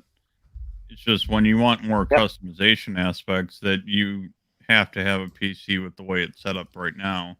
Yeah. Mhm. Even at this point, part of the issue is in streaming right now is just the whole music aspect, whether it's in a game God, yeah. and Yeah, how that's a a lot whole of nother- developers really need to either put in a streamer safe mode or Yep. especially as games that just came out like Guardians of the Galaxy the entire playlist is copyrighted music. Well, Guardians of the Galaxy does have a streamer mode. And yeah, I did see that Mav was playing that in streamer safe mode, so I'm happy to see they have that in there. But that being implemented into war games would be nice. And even when I thought about it, the Twitch has an option right in front of their face if they included whether they use the free version that would be limited, or if it was the paid version for Amazon Music, if they could tie that into Twitch streaming, where you could even have it set up that you could advertise and even have links to purchase the music or to purchase the subscription right on your Twitch channel. So there's ways they can go about I think Twitch allowing you to play music like that on your streams. It's just it depends on them to actually implement something. Yeah, I think to be honest, it depends on how a deal with music companies. I think they are trying. It's just not easy. It's not that easy to do. All contracts at that point. Exactly. Also, well, welcome Centurion and welcome Matt Barnes. Thanks for stopping in. It's quite difficult. There's a lot of. I think also, how many of you who stream on a regular basis would want an intrusive ad being streamed across your stream, which you could manipulate, or couldn't cut down, or couldn't, Well, we already deal with that. You can get that anyway. I mean, but yeah, even more intrusive, like an overlay being thrown at your, on your stream 24/7. That would drive me nuts, because that's my screen landscape that you're messing with. Then exactly, and that's where they're going to try and push for, because that's the best visual presence. That's the best advertisement. If you've got something at the bottom that says buy Animated Evil's latest book here, $4.99, and it keeps streaming across for like 20 minutes. I've not finished it yet. Oh, okay, sorry. I thought it was only pictures. There's words in that book. Okay, it's a pop-up book just for you, Paul. Yeah, but my shtick is I don't go through OBS and stuff. I do use my my Xbox because I prefer something very just basic and natural. I prefer it at the moment. I don't want all the overlays and stuff on. So the Twitch streaming integration might be better off for me, but we will see once I get to have a look and stuff, because I have to move across from my big screen to my laptop and all that shit, and I still have laptop going on, and there's all sorts of stuff. Yeah, but I like to. I don't do with the OBS and overlays and stuff just because that's just me. I just want to keep it so simple. So it might be good for people like me, and those as well that want to get into streaming. All you've got to do is plug a camera into the back of your Xbox, and away you go. It's all you need. Connect. Don't you mean to connect? No, camera. That Connect was 1080p. That was a very good camera. It was a very good camera. It was actually it was surprising how well it was. It was just a chunky piece of software, which actually, if I remember correctly, it's still being utilized today. I think I spotted it somewhere. Where was it? It was on a. I think some other company was. Microsoft used them. They've got government contracts in airports for national security. And obviously, Sky Glass. I think Sky Glass is using Connect as well. It's also within the American military defense as well. So it's used in the American military. But that is what Microsoft do with Connect. What I thought was best with Connect was the voice control. I feel that what they like to do is bring something out quite intuitive and give up on it. They did the voice control. They give up. Look at Alexa now. Look at Amazon and Alexa. I always assumed, and this is where I was stupid, I always assumed that it was going to be integrated with a AR system, because that would look amazing, where you'd have it collected up with the AR system, and it would have been perfect. It was just almost made for it. So I kind of did wonder why they really missold it with bloody awful games. And I've got a few Connect games. When it worked well, but you needed a bloody mansion for it to sit properly and sit in a particular position. But in terms of the other elements, you know what I used it for? In Madden, you could call your audibles. Seriously, there you go. Yeah, voice control. Yeah. Yeah. Yep. You were actually able to call audibles, like really call audibles, and not have to worry about where you're going on the controller. Yeah. Yeah. Yeah. And I think it is a shame, really, that they did get rid of it. I think it would have been perfect for those for voice control, and it would have been definitely perfect for AR. Would have been brilliant for that. But who knows? Maybe it's something. I think if they said VR, they're not looking into, but they never mentioned AR from what I heard from Phil. I can't imagine they're doing anything visual at the moment. The contracts they've got for the device are far too grand to enter into gaming. Billion and $trillion contracts, I can imagine. But what that does, and I'm glad we mentioned that, it leads us into Stubbs' next topic, doesn't it, Stubbs? Mobile gaming. Okay. I wasn't going to mention it, but we can go on. Right. Should Microsoft acquire a mobile gaming publishing arm? As VJ, the man I've been speaking to a lot about, he's not here now, he's at a pop away. I've been speaking about this on and off for a while. It's do you think Microsoft should acquire either a publishing mobile game dev or a publishing arm that owns multiple developers to expand the Xbox brand to the masses, as they have said numerous times they want to reach the billions and not millions, but to surpass them kind of numbers, you've really got to be in the mobile space as well. Consoles you ain't going to get to that level. Can I answer? No. Nearly. Microsoft has tried it with Gears Pop, which kind of failed. Ugh. And Forza Street was better, but in truth, they need some kind of help on the mobile front because it's the biggest space bar PC. It is, and you can carry on, Paul. There you go. Okay, no, they don't need to get a mobile gaming arm. They've got xCloud. Stop that. I'm not going to agree with you on this point. xCloud is going to get them into the mobile market. They don't need to open up a whole new market with games that are only going to go to the mobile market. Nope. Nope. Who said it's going onto the mobile market? Well, because what games are they? Because if they develop games for mobile, that's totally different than developing games for a PC or for a console or even for Steam. Not necessarily. I'll use you one example for a simple. Watch Dogs had a mobile app that integrated itself with the main game, which was a fantastic game. Fantastic app, in fact. And that wasn't the first game to do that. Many games have done that. No. Where actually you could start. Yes. No. You're right. You're right. No, you're right. It wasn't the first. I thought you were saying no. I was not. I'm like I played. Oh no. Sorry. No. You were completely right. It's my misspoken there, but I was just blown away how well it worked, because it was literally you could play multiplayer with some kind of console, and you could affect his game by using a mobile application. It was amazing. You couldn't swear, but you could post little notes as the guy was trying to get to the other end, and it often like got you, or something silly like that, whilst making it harder for him or making traps left, right, center. It worked almost perfectly. I loved that game, and it was like, wow, why can't they do this more?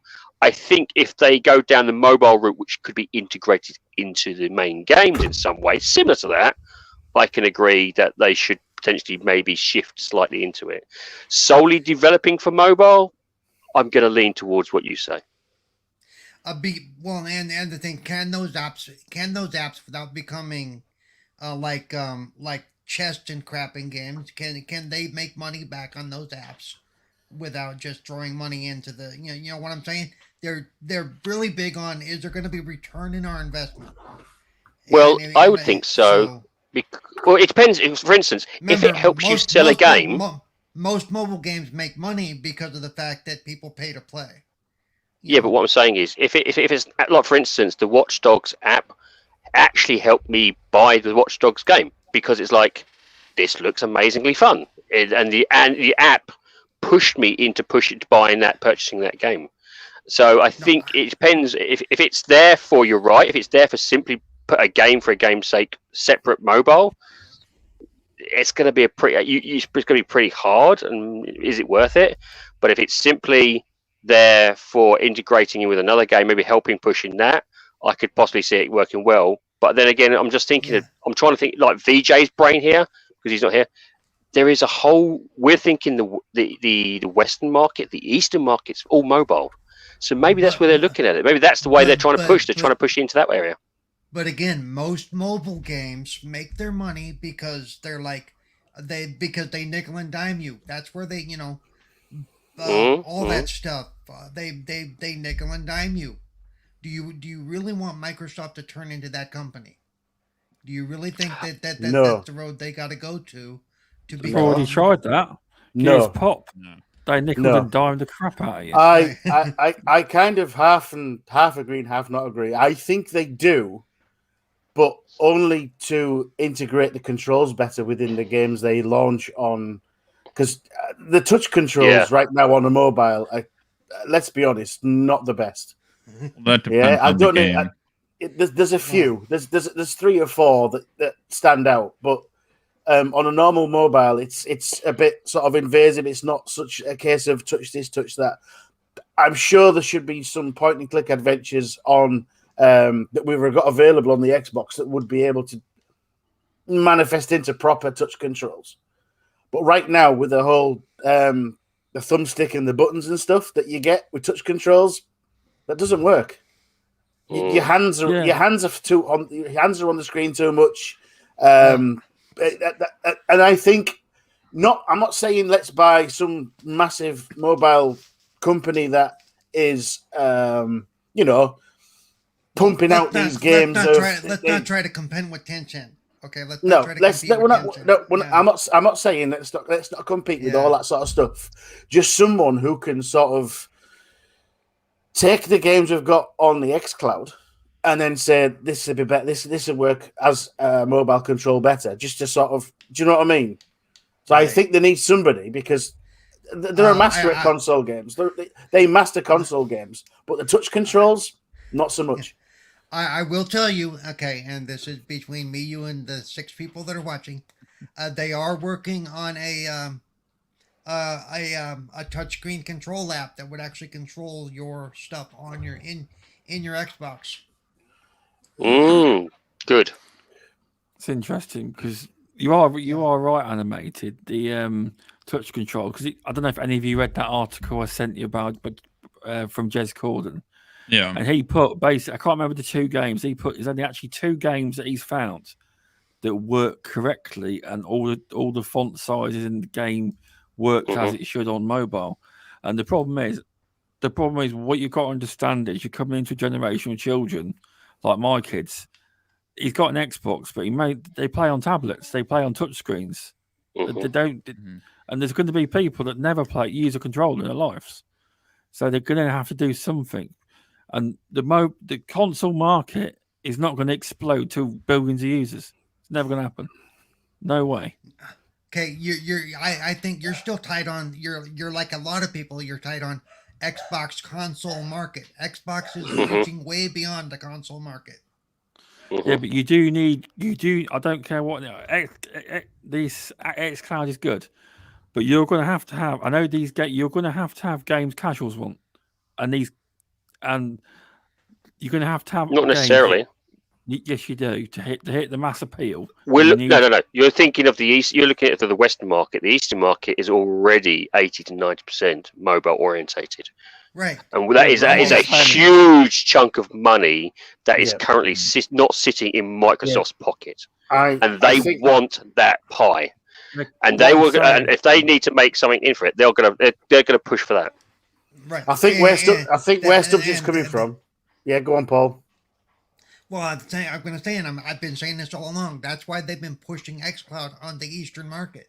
That's been their focus. That was their focus of the Tokyo Game Show. That was their focus of the show before that. It's like they're coming in strong. They're not trying to sell consoles. They're saying xCloud. Look at what you can do on it's a service. Yeah. I think that's where they're going to make their big foothold in Asia. Mm-hmm. I think where Stubbs is coming from, and correct me if I'm wrong, Stubbs, is the fact that those people in those territories don't play the big games. They play the tiny little games where they can play it on the train, and they play those pay to win games, and they play those card battling games. They could develop card battling games that are some of the best in the world without it being pay to win. And I think that's what Stubbs' point was, to hook those people in. They need them kind of games. I know everyone loves the big console games, but they need them kind of games to get casuals in. That's what they have, like, because people love playing them. You got Candy Crush games like that. People love them. That's what I'm saying. Those become pay to play games. I don't see Microsoft wanting to go into open up a whole nother production arm to become pay to play, because that's that would take all of the good vibes that they've gathered over the last few years and chuck it out the window. They could do it, just not put the monetization in. Yeah, but you've got simplistic. But see, you're talking about the millions. You're talking about the millions of dollars they're making, and then you're saying don't put the monetization in. How do you think they make billions of dollars? The monetization. But it's once you play one of those games on the Xbox ecosystem. No, we're not saying Candy Crush. No. Well, he did. But Candy Crush is free. That's not how they make their money. Yes, but what if they had those kind of games within Game Pass? Those kind of builds without the money, just for a dedicated mobile version of Game Pass. How about that? That is just I can tell you now to get people into the ecosystem where they want them. There is some I know of games already in our ecosystem that's on the console that have been ported over from the mobile world. I've actually reviewed one of them, and it is literally the same game ported over. Right. So if we reverse that for those particular types of games, I don't see why they couldn't easily. And I think it was an indie game. I can't see why it wouldn't be saying an indie game, a person who are indie mobile game, why they can't just buy that up and push it overseas and make it big and make it part of the X and also integrate it into the Xbox series. And maybe that's where they're thinking of doing. Maybe that's what they're going to do. They're going to end up purchasing, not developing, purchasing smaller titles, I don't see them needing to open up a whole new publishing arm for the mobile side. No, I don't think that's financially smart of them either at this point in the market. Well, I'll go back with Stubbs thing. The only reason why they would need to buy a publishing arm is if they were in a different country. Right. If they were in if you've got someone if you've got a publishing arm in Asia, for instance, who understands the particular trends, who understands the different culture, it's a lot easier to purchase particular developers out there and pump out their games out there without having to think too much. If you are having to have an American-based publisher, or even just try and push American-based, or even your Eastern-based, Western-based games to the Eastern, we already know that struggles. So that's the only thing I can think of, is that they might need a publisher, a small publisher, just to understand the cultural aspect and try and keep on top of that side of things. On the Western market, they don't have to worry about it. They can, as you said, you can just simply buy it and just push it out. And that's the only reason I can think of why they would buy a publisher. It's more. Even you could get by with partnerships. And when xCloud first came out, if you remember, people in Korea were playing even more on xCloud than people in the US were. So there are places where they're more used to playing on mobile. A cheaper subscription that only focused on mobile, if that's where you wanted to play. Or games like I played probably 90% of Donut County on touch controls. Yeah. So games more focused towards that would be more beneficial in the service. So there's other ways they can go about it. I don't think they need to buy. I have to say as well, Luke's still in the chat, and he made an absolutely fantastic point. They already have a mobile developer in the guise of AlphaDog from ZeniMax. So they've already got a mobile developer. Right. Were they any good though? Whether they need they've been in the game for 20 years, so they can't be doing too bad. They've not gone underneath and they're owned by ZeniMax. So whether they can exact their influence upon the business as a whole, who knows? Maybe the Western market possibly, but I would doubt they would go with the Eastern market. I think it's just a very much a shielded market. I think you would need something on that side to try and, I wouldn't say wheedle your way in, to focus your way in. I mean, the struggle that Xbox has always had is trying to get into the Eastern market because the Western don't trust it. The Eastern market doesn't trust them. But, I think they're kind of breaking into that market again. I'm going to go back to it with XCloud, with we've got all the Yakuza. But do you know how they've done that though? We've got all they've done that by purchase. But let me finish what I'm saying. Sorry. But because of that, mobile or not, they're already getting into that market. They're already becoming a known name in that market. So. The way I'm looking at it is they went in with that market through the back door. I wouldn't say they're well known. I think they've found a back door entrance with Samsung. Yeah, they've gone through that. But that means they're getting into that market, and I think the XCloud push is still right now. It's going to be their primary focus for probably at least the next year or two while it gets up and running. I would agree. I would agree with you. Yeah. Maybe. After that, I can see maybe they might look at, okay, can we do more with our mobile arm or our mobile studio, as the case may be. And Phil does say the studio is working on right now. Yeah, he does keep saying that this is they're not stopping. So maybe they're trying to do both at once. Maybe that's not a good idea logically.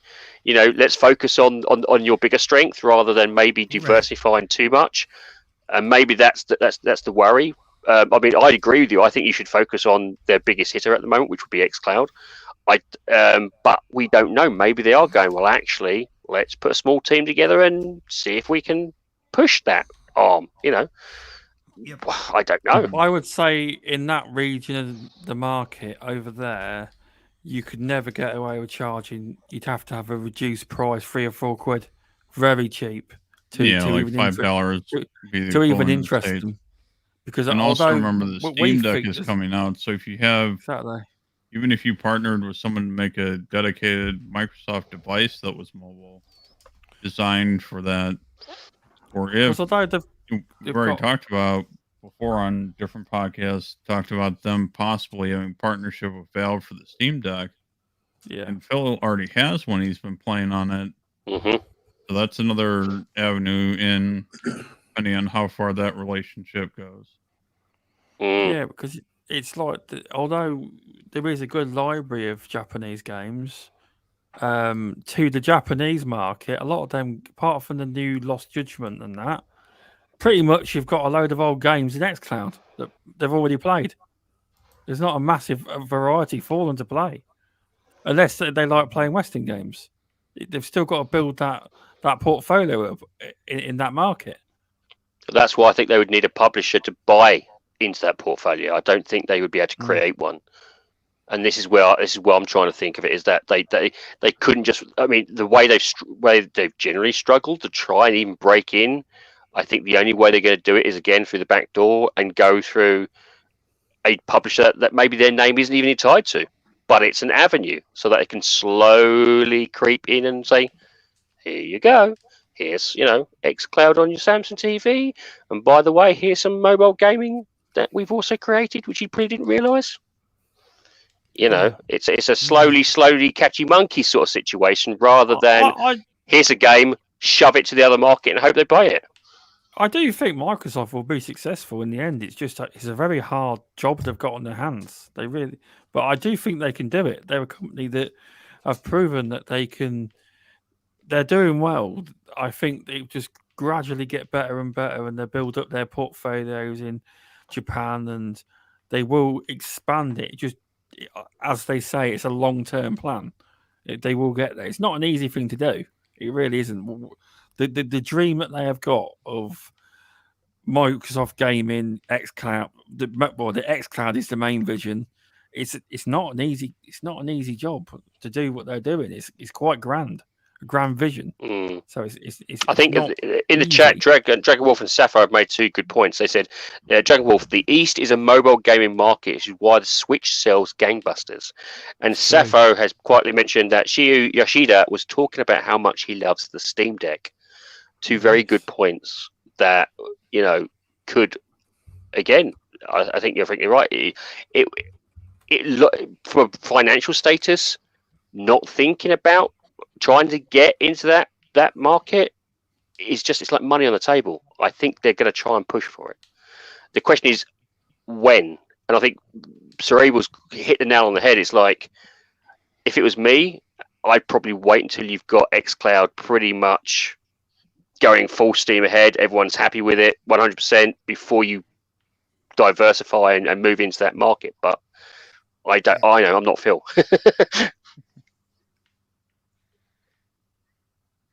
By the way, for the last 2 minutes, I've been streaming directly from my console to my Twitch account, and Nice. no overlays. Any good? No overlays. Can't see the chat if I'm looking at my, What? No chat feature? Well, not on my end. No. I thought that didn't happen in the original Twitch. You don't have it now, so you don't have it if you connect to Twitch through the app right now. Yeah. You've got to open up another device with the chat on. Yeah, which is. Oh my god! I'm pretty sure the original Twitch app allowed you to do that. Mixer No, the Mixer one did. The Mixer one did. Mixer did. Yeah. But not.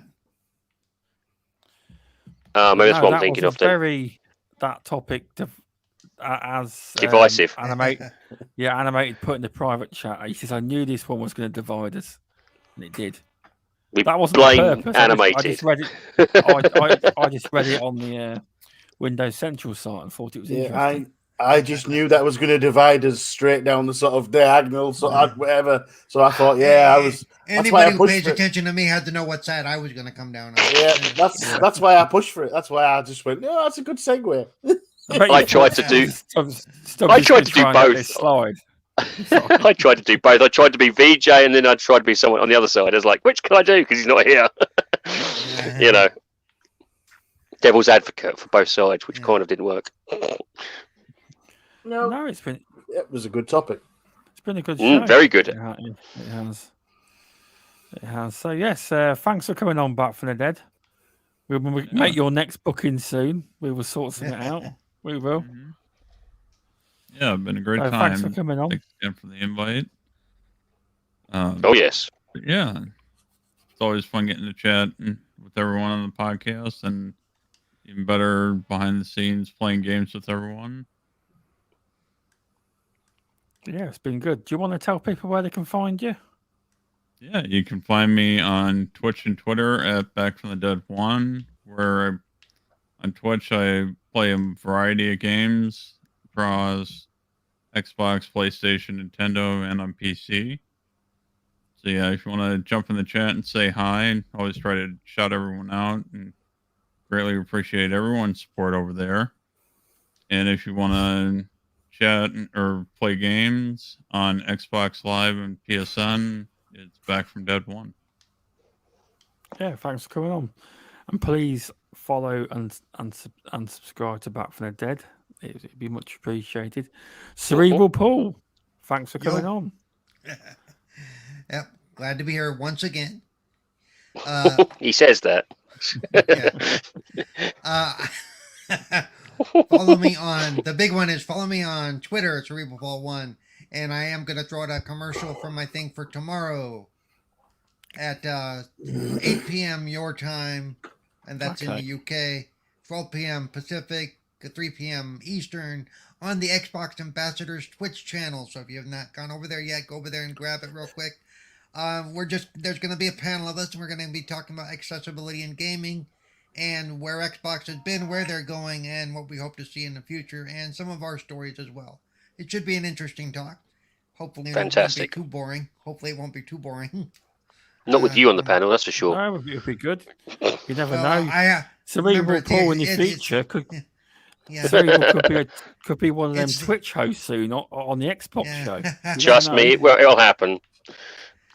Well, we'll see what happens, because Yeah, I'm just because I was reminded the other day when everybody was talking about what all the shows do. Like, well, they spend too much time just talking to people, and that's boring. I'm like, oh great, I feel really good about what's about to happen tomorrow. Yeah, wonderful. Yeah. No, So, but these are stories and stuff that we want to hear. It's nothing personal. Yeah. We want to hear these stories. We want to hear these answers because a lot of people won't know. Yeah. And what I've been trying to stress, and I'm going to try to stress it again tomorrow, is I don't want it to be an interview. I want it to be a discussion, and there is a difference. I don't want it to be I'm sitting in a chair, you're sitting in a chair. So, what do you think about this? Okay, what do you think? I don't want that. I want a little free flow of ideas, and because it's on the Ambassador channel, you won't get the full cerebral, but you'll get close. It's a little bit of controversial with sprinkles on top. Is that what you're saying? Probably not a whole lot of controversial. Being on the Xbox official channel, won't be a whole lot of controversial. But well, you're not going to pronounce your love for PlayStation then? No.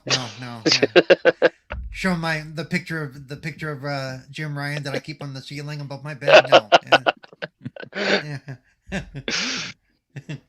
No, so that'll be fun tomorrow. So yeah, if you can stop by there, I know for you guys it's late at night. For us, it's early in the day, but we'll see what happens. I'll be there. It'll be a good show, but please check it out if you can, people. I'm sure there'll be thousands there, Paul. Don't worry, there'll be loads in chat. Yeah. Yeah, that won't make me nervous at all. Yeah. Don't look at a number. I won't. I'm not gonna look at. I probably won't even be looking at the chat. I told one of the other guys. I don't even know if you can look at a number. Try not to. I'll see. I'll be able to see exactly what's going on. Trust me. Yeah. If I wanna look at it, but I probably don't want to look at it. Be a new experience for you, Paul. Anyway, it will be. Yep. Oh yeah, I'm sure it'll be fine. I'm just nervous. I'm sure it'll be fine. Just have a poo beforehand. That's what all podcasters that always do. helps. Yeah, the pre-podcast poo. Yeah. Yeah, thanks for coming on, Paul. And Removable Sanity, thanks for coming on. Much appreciated, and thank you again for having me on. It's fantastic to be amongst these lovely, amazing people. It's a shame that VJ and Tushi had to go, but it's, of course, Back for Dead. It's brilliant to see you again. Hopefully we'll get you on, and obviously have a few more games on the old Xbox. Lovely to see you. I'm looking forward to Cerebral's podcast tomorrow, so I'll be there bothering him. Hopefully not too badly. But if you wish to bother me in any format, you can find me on Twitter, YouTube, and Xbox under Removal Sanity. You're all welcome. Thanks for coming on. It was fun. I appreciate it. I wonder if I get his name right this time. Animated Evil. Got you there. There you go. Yeah. That's the reference you knew about playing the games I haven't played with you. Yeah, early. Well, that was quite funny. I made me laugh. Okay, that's fine. Yeah, it's been a pleasure again. Back from Dead. Thanks for joining us, my friend. Me and Back from Dead do hang out quite a bit lately, whether it be games or on Twitch or whatever. Yeah, but thank you for the invite as always. It's been a great show. But as always, we've all negated to thank the most important people in the room, the chat. So thank you, chat, for being awesome. Every one of you who joined, you're great. I'll thank you. I'm sure Stubbs will as well in a minute. I will. Okay. The other guys, they don't care about you. Yeah, you can find me. You swine. They know I mean, it's true. It's true. They don't. Yeah, you're not supposed to tell anybody. Everybody knows I don't mean it. Okay, yeah. So you can find me on Xbox and at Twitch at Animated Evil 857. That's why the name has that way. That's why the name's changed. And on Twitter and YouTube at Animated_Evil. Yeah, so come and hang out, especially on my Twitch channel, which I'm trying to get more involved in and stuff. It's a very simple affair, but always fun. Come and check me out being a complete idiot. And the most important thing of tonight, Stubbs, where can we find you, sir? You can find me on this YouTube channel. please subscribe if you haven't already, and you can also find the podcast on Spotify, Google Podcasts, and Apple Podcasts after the fact, probably more like tomorrow now. But yeah, thanks for tuning in, everyone, and thanks for everyone popping in. I know State of Play was on today, and I appreciate some of you coming out as always. It was good to see you all in the chat. But thanks, it's been a good show. It has.